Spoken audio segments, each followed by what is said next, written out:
For years, Mara's life had been measured in due dates. Rent on the 3rd. Electricity on the 7th.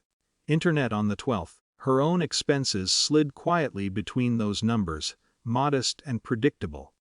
The larger payments belonged to other people: her mother's prescriptions, her cousin's car insurance, the lingering credit card balance that no one spoke about directly, but everyone assumed would somehow be handled. It had never been declared as her responsibility.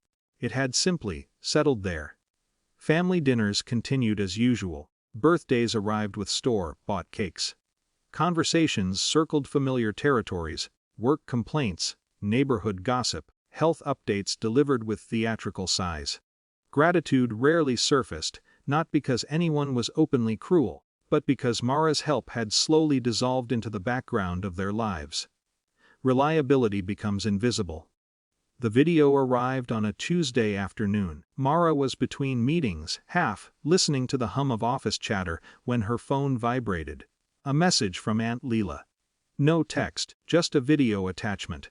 Mara smiled faintly. Her aunt was forever sending things: blurry photos, accidental voice recordings of purses rustling. She tapped play. The camera angle was low and crooked, pointed at the living room sofa. Familiar voices filled the screen before faces did.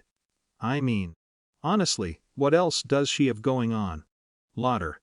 Mara frowned, instinctively adjusting the volume as if clarity might change meaning. She should be grateful we even include her. Another voice said, her cousin Dinah's, unmistakable. Without us she'd just be sitting alone somewhere. More laughter. Comfortable laughter. The kind that comes from long practice. Then her mother's voice, softer but steady. Mara always needed something to feel important about. A pause. At least paying bills gives her purpose.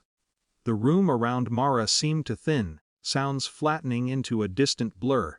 She watched the video twice, then a third time, searching for misalignment, a joke taken out of context, a sentence clipped too early. But tone has its own grammar.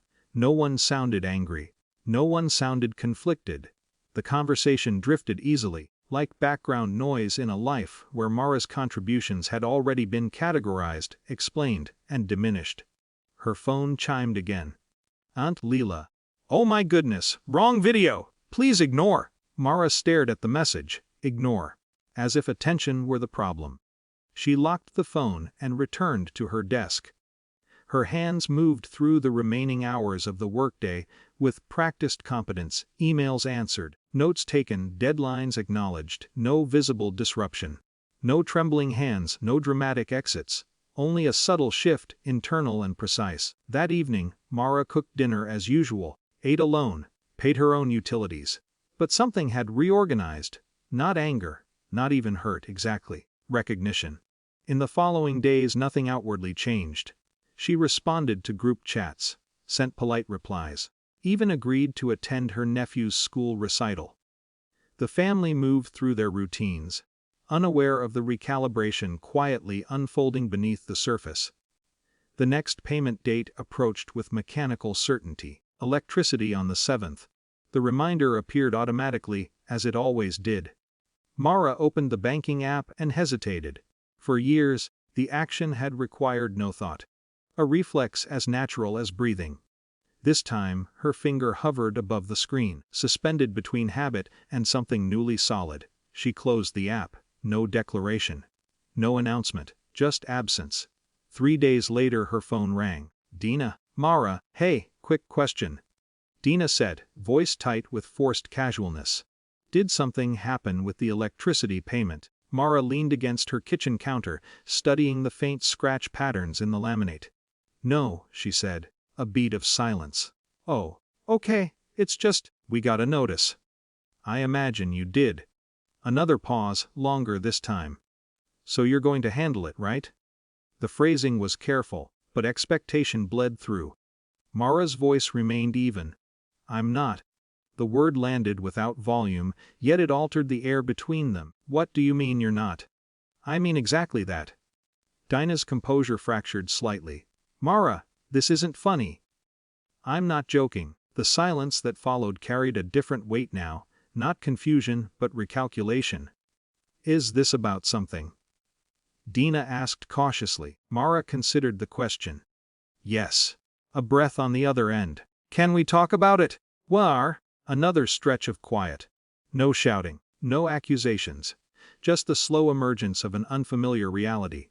We can't cover everything right now, Dina said finally, irritation creeping in around the edges.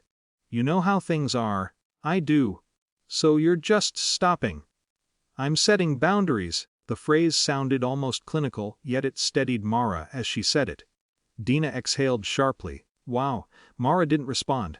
Eventually, Dina muttered something about calling later and ended the conversation. In the days that followed, reactions arrived in waves: confusion from her aunt, strained politeness from her mother, subdued tension in family chats. No one mentioned the video. No one acknowledged the obvious catalyst, but the shift was undeniable. Bills were discussed openly now. Contributions negotiated, responsibilities redistributed with reluctant practicality. Mara observed it all with a quiet detachment that surprised even her. There was no triumph, no sense of revenge, only a peculiar calm. Weeks later, Mara sat alone at her kitchen table, morning light spilling across unpaid invoices, her own, neatly organized. The silence felt different now. Less like absence, more like space. Her phone buzzed softly. Her mother: we managed the payment. Just so you know. Mara read the message, then set the phone down. Outside, the world continued its indifferent motion, traffic murmuring, neighbors beginning their day, routines assembling themselves with quiet persistence. Mara took a sip of coffee. Due dates still existed. But they belonged, finally, to their rightful owners.